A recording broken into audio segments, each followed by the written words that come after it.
Muchas gracias. Buena tarde. Gracias, doctora Tie. Gracias a Hakim y gracias, por supuesto, a la Academia Nacional de Medicina por la oportunidad. De verdad, un verdadero honor estar con ustedes esta tarde. Bien, pues como bien decía el doctor Atié, me toca esta parte, ¿no? Que es un reto el iniciar el tratamiento, pero finalmente también es algo muy interesante y motivante porque hemos cambiado ahora la perspectiva, y digo hemos porque bueno, pues, de la parte sistémica cambiamos la perspectiva ahora del carcinoma de mama, eh, hablando de la neoplasia maligna de mayor incidencia a nivel mundial en las mujeres, ¿no?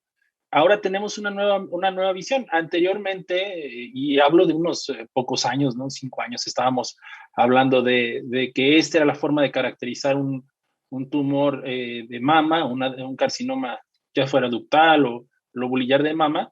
Teníamos esto, la inmunohistoquímica que nos decía, tenemos receptores de estrógenos, de progesterona y la expresión de HER2 estaba sobreexpresado. Y bueno, después se agregó la proteína de proliferación Ki-67. Con esto sí fue una herramienta importante porque podíamos tomar decisiones de a quién empezar un tratamiento con hormono o a quién empezar con quimio, ¿no? Y tenía ese valor predictivo y también pronóstico. Sin embargo, se han venido agregando nuevas características y principalmente las alteraciones genómicas, específicamente BRCA, y la alteración también en la parte fosforilada de PI3K. Y también hay marcadores inmunológicos, como lo son los linfocitos infiltrantes, tanto a nivel del tumor como el tejido circundante y la expresión del ligando del PDL1. Entonces, con esto no es nada más la caracterización, porque muchas veces se queda en la parte, digamos, molecular o biológica, sino que también ya se ha venido trabajando a la par en la inclusión de mejores opciones, más opciones de tratamiento, y bueno, esto en consecuencia lo que conlleva es un incremento en la supervivencia libre de enfermedad y supervivencia global. Mundialmente, por supuesto, no queda duda que es la neoplasia de mayor afección o afectación a las mujeres. Esta corresponde al 30% de las neoplasias malignas en las damas y que, bueno, esto se traduce, la verdad, en una enfermedad altamente letal, 50%, y conlleva el 15% de las muertes por cáncer. El problema aquí empieza desde las variaciones geográficas. Como pueden ver, esta clara distinción entre los casos, ¿no? Si hablamos de la región África o Asia, hablamos de 27 casos por 100,000 mujeres, pero donde hay algo más de acceso para diagnóstico, eso se incrementa esta incidencia, 97 casos por 100,000 mujeres. Entonces, por supuesto que hay variables, ¿no? Una de las que queda más a la vista, pues es la parte económica, y también algo que es muy importante es la cuestión sociocultural, ¿no? Hay todavía algunas sociedades donde, vamos, esta parte de la exploración, donde la parte de las políticas de tamizaje, pues todavía no han tenido ese impacto. Pero bueno, estas diferencias, por supuesto que llevan un impacto significativo en la mortalidad. Entonces, lo que queda claro es que la prevención y la detección temprana conlleva un pronóstico distinto, y por supuesto que no podemos dejar a un lado el acceso a los tratamientos nuevos. Entonces, como les comentaba, morfológicamente el patólogo nos decía, bueno, pues es un carcinoma ductal o es un carcinoma lobulillar, pero al final de cuentas esto por sí mismo no tenía alguna implicación terapéutica distinta en la cuestión de una enfermedad localmente avanzada, locorregional o metastásica. Después, con lo que les comentaba de la poder tener esta inmuno, pues ya podíamos tener un poquito más o una mejor clasificación en el cual, bueno, podíamos agrupar, por cuestiones de toma de decisiones, pues los oncólogos tenemos que agrupar muchas veces las características que son afines en los tumores para poder tener decisiones más o menos homogéneas. Entonces, los tumores luminales son aquellos que expresan receptores de estrógenos y de progesterona en un porcentaje importante y pueden o no tener HER2 positivo, los HER2 enriquecidos que no tienen expresiones de receptores hormonales, pero sí tienen una alta expresión de HER2, y vamos, los triple negativos, una especie, vamos, de tumores agresivos que no expresan ninguno de los anteriores, ¿no? Y esto hace una subclasificación en los intermedios ahora, por las nuevas drogas, los nuevos fármacos, aquellos que son HER2 de baja expresión, aquellos que tienen un PI3K mutado, los que tienen una expresión de PDL1 y las mujeres que presentan una mutación en el gen de BRCA. Ahora ya tenemos todas estas condiciones, ¿no? Como un valor más sólido de predicción, un valor pronóstico mucho mejor, y también ahora hemos podido identificar algunos factores de riesgo inherentes a la biología o a la genética de la paciente. Pasemos entonces ahora a ver lo del manejo sistémico. Bueno, en esta gráfica ejemplifican claramente cómo se han ido introduciendo documentando las alteraciones y la introducción de los nuevos fármacos. Vemos como PI3K mutado, ya tenemos ahí un blanco terapéutico, que el cual está dado por el Apellicib, el cual se introduce en 2019. Los pacientes que tienen expresión de receptores hormonales con HER2 negativo, los inhibidores de ciclinas, que también la verdad ha sido una herramienta terapéutica bastante buena. Aquellos que tienen la expresión baja de HER2, bueno, pues la introducción de un nuevo medicamento se llama Trastuzumab, que estamos pendientes también de ver cuándo puede estar disponible aquí en el país, pero al menos en protocolos de investigación sí que está activo. La presencia de aquellos tumores de muy mal pronóstico como los triple negativos, también ya se tiene una opción diferente que se introduce en 2021, que es el Sacituzumab Govitecan. Y bueno, aquellos que son inhibidores de PARP frente a la mutación de BRCA. Y bueno, la cuestión de PDL1 con la inmunoterapia y el HER2 con la introducción de Trastuzumab y las combinaciones de Trastuzumab, Pertuzumab. Pasemos ahora digamos, al más frecuente de los tumores, ¿no? Que son aquellos que expresan receptores hormonales, HER2 negativo, correspondiente al 65% de los casos en los tumores de mama metastásico. Por supuesto, como decía el doctor Medina, aquí no hay discusión, la terapia endocrina tiene su papel, pero ahora una nueva introducción son los inhibidores de ciclinas.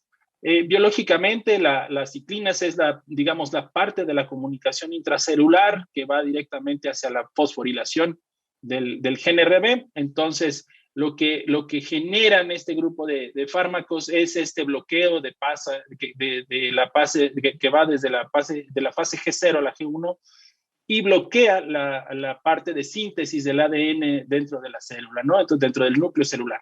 Entonces, al inhibir la fosforilación del oncogen, se reduce claramente la división y la proliferación celular.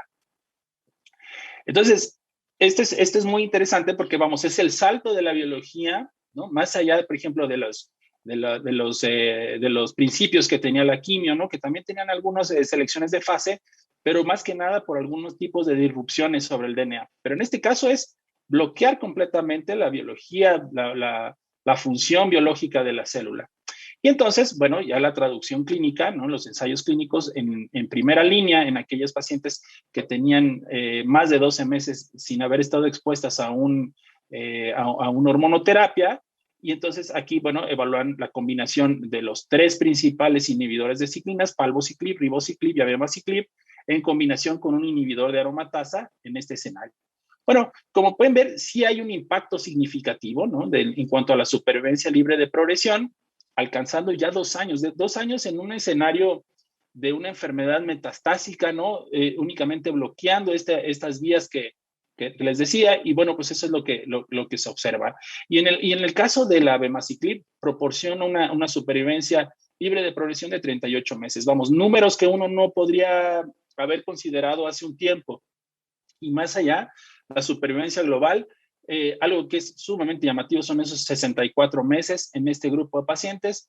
Pues la verdad, estar hablando de más de 5 años de supervivencia cuando a una paciente se le dice que es una enfermedad avanzada, pues son noticias bastante alentadoras. Y en el caso de la enfermedad endocrino resistente, que son aquellas pacientes que recibieron un tratamiento endocrino a menos de 12 meses del escenario de la recaída, bueno, pues es la combinación con fulvestrant como una especie de segunda línea, podríamos decir, ¿no? Y entonces se observa que el ribociclib y el abemaciclib presentan unas tasas de supervivencia, unas medianas en supervivencia libre de progresión bastante interesantes que rebasan los 15 meses. Y en cuanto a la supervivencia global, la verdad es brindar una segunda oportunidad, ¿no? Tanto ribo como abemaciclib rebasan los 40 meses en supervivencia, incluso ribociclib no alcanza, ahorita la mediana todavía no se alcanza en el corte del Mona Lisa 3, lo cual, bueno, pues habla de un impacto bastante fuerte. En el caso de estos pacientes, cuando fallan a los tratamientos de inhibidores de ciclinas, vamos, esto ha ido caminando. Las pacientes que han tenido en control la enfermedad por 2 años, bueno, pues, ¿qué otras opciones está? Bueno, pues la búsqueda de una mutación, de una resistencia adquirida a través de la mutación de PI3K.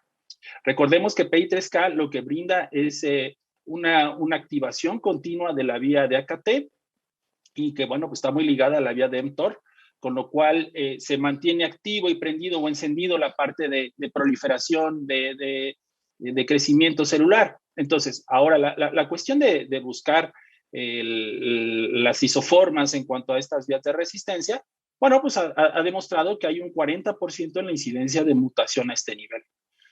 Entonces, el buscar el bloqueo de esta proteína, del PI3K, bueno, de este punto, digamos, de la vía de señalización, se documenta a través del alpelisib, documentado en este estudio Solar One. En este ensayo clínico de mujeres que habían progresado únicamente inhibidores de aromatasa y un pequeñito grupo para inhibidores de ciclina, se aleatorizaron a recibir alpelisib y el otro grupo y fulvestrant, y el otro grupo solo con fulvestrant. Pacientes mayores de 60 años, en un 70% ya tenían resistencia endocrina secundaria, 55% eran de alto riesgo, vamos, era enfermedad visceral, y el 60% ya habían sido tratadas con quimioterapia. En cuanto a la supervivencia libre de progresión en pacientes con PI3K mutado, vemos que sí hay un impacto significativo, casi se duplica la supervivencia libre de progresión, logrando 11 meses contra 5.7 meses a favor del alpelisib en combinación con fulvestrant. En cuanto a la cuestión de resistencia adquirida de estos inhibidores, también se ha documentado la mutación sobre el receptor estrogénico, el tipo 1, y entonces lo que se busca es lo siguiente. Bueno, el racional es que cuando el tumor primario es, digamos, virgen a tratamiento, se observa que hay una mutación, la incidencia de la mutación en un 3%. Sin embargo, cuando se empieza a dar el manejo con inhibidores de aromatasa y también más o menos los inhibidores de ciclinas, el punto de mutación se observa entre un 20 a un 50% de los sitios. Entonces, estábamos acostumbrados a ver que hubiera una modificación en cuanto a la tasa de receptores hormonales, pero esta especificidad en cuanto a la tasa de mutación del receptor es un punto bastante interesante. Entonces, esta información, por supuesto, no sale de la nada, no sale de estudios en animales, surge de los bancos de tumores. Por eso es bien importante este tipo de políticas para poder generar este tipo de información. Entonces, se establecen los criterios de modificación o de cambio que hay en cuanto al tumor primario versus los sitios metastásicos y se concede como un sitio terapéutico potencial a través de los reguladores negativos selectivos de estrógenos. Y este caso, bueno, el Lacestrant es, digamos, una generación adelante de fulvestrant, en el cual se presenta, vamos, el estudio Emerald, en el cual lo que se busca es que haya una disminución de la transcripción del receptor del estrógeno y con esto disminuir la tasa de crecimiento tumoral. Algo similar a lo que hacemos con los inhibidores de aromatasa, ¿no? Pero buscando estas alteraciones, digamos, dirigidas en cuanto al receptor. En este caso, se incluyeron más de 450 pacientes que ya habían sido tratadas con 1 o 2 líneas previas de manejo y que habían progresado tanto a fulvestrant como a inhibidores de aromatasa. Se aleatorizaron al Lacestrant y el otro grupo a fulvestrant letrozol o letrozol en los cambios que se permiten después de la progresión al inhibidor de aromatasa. En cuanto a los resultados, vemos que este grupo de pacientes con receptores hormonales positivos generalmente son pacientes mayores, 63 años, buen estado de desempeño en términos generales, todas habían recibido inhibidores de ciclinas y la mayoría no habían recibido quimioterapia previamente. Interesante los resultados, es decir, se expresan también resultados sin una diferencia significativa o considerable, digamos, en la parte de población general, pero sí en aquellos que tenían mutación en el receptor, en el cual hay una diferencia significativa en cuanto a la tasa de supervivencia libre de progresión y así como en cuanto a la combinación también de Lacestrant versus fulvestrant. Pasando a los tumores, digamos, más agresivos, que son los HER2 positivos, afortunadamente corresponden a un 20%, que viendo en el macro no es poca cosa, ¿no? Pero al final del día es lo que corresponde a la parte de este grupo de pacientes. Y bueno, en la primera línea, ahora ya nuestro estándar de tratamiento es el trastuzumab. Juntando el otro inhibidor de HER, que es el pertuzumab, este estudio Cleopatra lo que muestra es lo siguiente, ¿no? Pacientes que estaban con este diagnóstico de enfermedad recurrente o metastásica HER2 positivo, se le autorizaron a la combinación de pertu-trastu más quimio por 6 ciclos versus el estándar en ese momento que era trastu quimioterapia. Vemos que hay una ganancia bastante importante en cuanto a la supervivencia libre de progresión. Se incrementó 6 meses de la mediana, de 18.5 contra 12.4 meses. Y algo que impacta bastante fuerte es la supervivencia global. 56 meses contra 40.8 meses en la combinación de ambos inhibidores de HER. Pero ¿qué pasa cuando llegan estos pacientes y fallan el tratamiento del anti-HER de primera línea?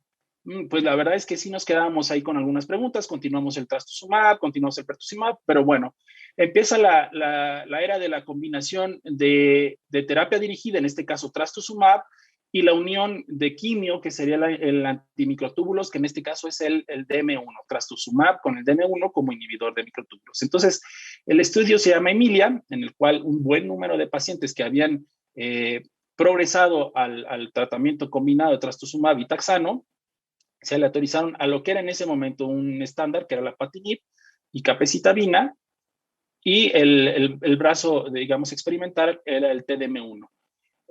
Importante, vamos, la cuestión de los objetivos primarios, utilizando estos desenlaces, digamos, 2 desenlaces primarios o coprimarios, que era la supervivencia libre de progresión y la supervivencia global. Vean ustedes, noten cómo las características de las pacientes modifican considerablemente, siendo mujeres más jóvenes en la parte de HER2, 53 años su mediana de edad, buen estado de desempeño, pero como es de saber, este grupo de HER2 tiende a ser más activos a nivel visceral, menos que la parte ósea, ¿no? Y el 84% había estado expuesto al anti-HER2 trastuzumab. Como podemos ver, las tasas de respuesta también se incrementan considerablemente con el uso de TDM1, alcanzando 42.6%, y la mediana de duración de la respuesta fue de 12.6 meses. La verdad, bastante bueno, un año de control. Y bueno, lo que vemos es que la mediana en la supervivencia libre de progresión se incrementó en un poco más de 3 meses, 6.4 para la combinación de quimio-lapatinib contra 9.6 en el caso de TDM1, y la supervivencia global alcanzó los 30 meses. Y bueno, el fármaco que viene, digamos, en forma de ver las cosas, a cambiar las condiciones actuales del manejo, porque vaya que ha tenido actividad importante, pero vamos, en este análisis, en este caso de HER2, viene a cambiar radicalmente lo que ya parecía un principio interesante como lo era el TDM1. En este caso, parece que el anticuerpo se mantiene, trastuzumab, pero se modifica el inhibidor de los microtúbulos por un inhibidor de la topoisomerasa tipo 1, que es el deruxtecan. En este caso, trastuderuxtecan, con los principios del bloqueo a través del receptor de HER2 y la actividad de la quimio para control de la enfermedad.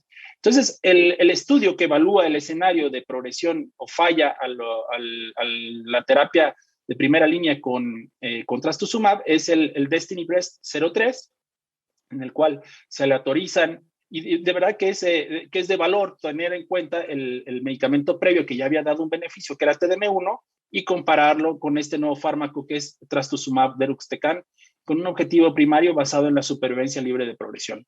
Bastante consistente con las características, mujeres jóvenes, 54 años en la mediana de edad, buen estado de desempeño, pero pacientes de mayor riesgo, 24% que tenían actividad del sistema nervioso central, 70% enfermedad visceral. Vamos, es el escenario, digamos, más catastrófico, podríamos decir, de una paciente con cáncer de mama, aquella que desarrolla actividad del sistema nervioso central, sabiendo que HER2 tiene una gran afinidad por afectación al sistema nervioso central.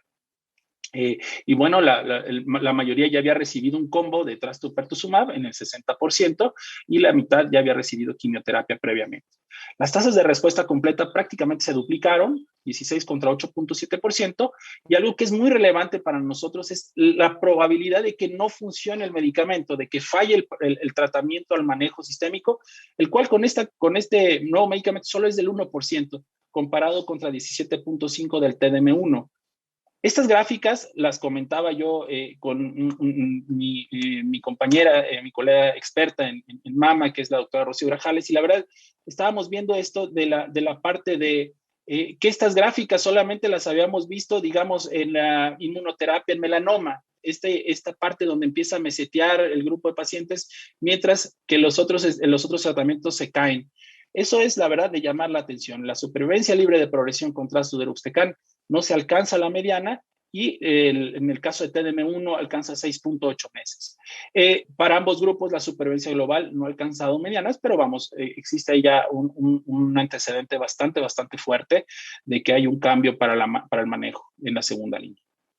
Y entonces, en un resumen, nosotros, cuando me tocó estar en el entrenamiento de oncología, la verdad es que nos quedábamos en este punto, ¿no? Digamos, hasta el 2013, 2014 estábamos intentando con algo de la Lapatinib, pero vaya que las condiciones han cambiado y entonces si hacemos una sumatoria, la verdad, tomando en cuenta los nuevos resultados de trastuzumab, honestamente, estamos en este escenario donde la verdad la supervivencia no está siendo alcanzada y habla de que, vamos, este grupo de pacientes ha tenido un beneficio bastante importante y la tercera línea se va quedando un poco más rezagada. Y vamos, el otro grupo, que es el triple negativo, que correspondería pues prácticamente al 20-25% de incidencia de todas las demás líneas, pues tenemos la inmunoterapia. En este caso, el anticuerpo que va dirigido contra el anti-PDL1 fue atezolizumab. Lo dejo como una referencia porque también ya ha sido sustituido y ahorita lo vamos a ver. Atezolizumab tiene esta característica de ser un anti-PDL1, pero dio información muy relevante, por eso es que hay que marcarlo. En este caso, la combinación de inmuno con quimio, que vamos, al inicio también dejaba sus dudas de si podríamos combinar inmunoterapia con quimio y todo esto, pero vamos, por el perfil de seguridad, sí que se puede y sí que también da buenos resultados. En este caso, los objetivos coprimarios son supervivencia libre de progresión y supervivencia global en un estudio comparado contra un esquema bastante bueno, que es nab-paclitaxel, y vemos que la inmunoterapia sumó 1.5 meses en la mediana de supervivencia libre de progresión y en cuanto a la supervivencia global, también hay una ganancia importante de 10 meses.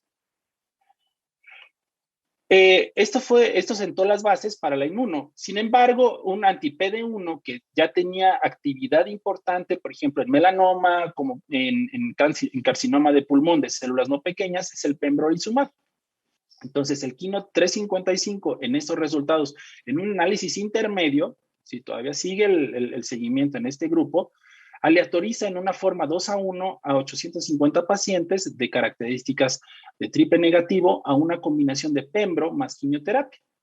El brazo control es placebo y la quimio de elección del investigador. Se podía dar nab-paclitaxel o gemcitabina o carboplatino y vamos, estos fueron los resultados, ¿no? La combinación de inmuno más quimio y aquellas que tenían una combinación, una alta expresión de PDL1 evaluados por el CPS, el Combined Positive Score, mayor de 10, tenían un beneficio sustancial, a decir, de casi 10 meses en la supervivencia libre de progresión. Y en el caso de la población general, la supervivencia libre de progresión fue de 7.5 meses. Tampoco nada despreciable si tomamos en cuenta que la quimioterapia dio 5.6 meses en supervivencia libre de progresión. Y finalmente, la parte de cuando hay falla a la inmuno, pues volvemos a tener esta oportunidad de tener un anticuerpo con un fármaco que tiene una cuestión, digamos, de quimioterapia, ¿no? Que el sacituzumab va dirigido contra el receptor de superficie, del antígeno de superficie antitrofoblasto tipo 2, unido a un metabolito activo del irinotecan, vamos, a un inhibidor de la topoisomerasa también. El estudio es el ASCENT, con un buen número de pacientes que habían fallado a una primera línea, aleatorizados a sacituzumab, govitecan, y versus quimioterapia. El objetivo primario es supervivencia libre de progresión. Y volvemos a ver esto. Pacientes jóvenes son las que tienen problemas de triple negativo, la mayoría con ya con síntomas, un ECOG de 1 en un 58%. Muy importante la ausencia de mutación en BRCA, que fue el 57%, y también el 71% ya habían sido pretratadas altas con más de 2 líneas. Como pueden ver, en el caso en el escenario de la supervivencia libre de progresión sin metástasis del sistema nervioso central, un factor de mal pronóstico per se, vemos que hay un incremento significativo en la supervivencia libre de progresión, alcanzando 5.6 meses para sacituzumab govitecan versus 1.7 meses en la quimioterapia. Y en el caso en aquellos pacientes que no tenían metástasis cerebrales, tenían 12.1 meses contra 6.7 meses. Vamos, la duplicaba. Y en el caso de la población general, también hubo un incremento significativo para la combinación de sacituzumab govitecan versus quimio. Y bueno, algo que quería también no dejar pasar por alto es el escenario de BRCA mutado, simplemente de forma, digamos, un poquito general, en el cual un inhibidor de PARP, como es el olaparib, sí que tiene un incremento significativo en la supervivencia libre de progresión, con un beneficio en la reducción del riesgo de progresión de un 42%, pero que esto no se ve traducido en la parte de supervivencia global.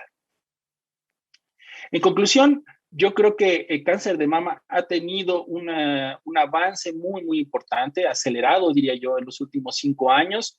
Creo que la parte de diagnóstico se ha ido perfeccionando cada vez más. La clasificación ha quedado mucho más completa ahora con estos elementos que tenemos.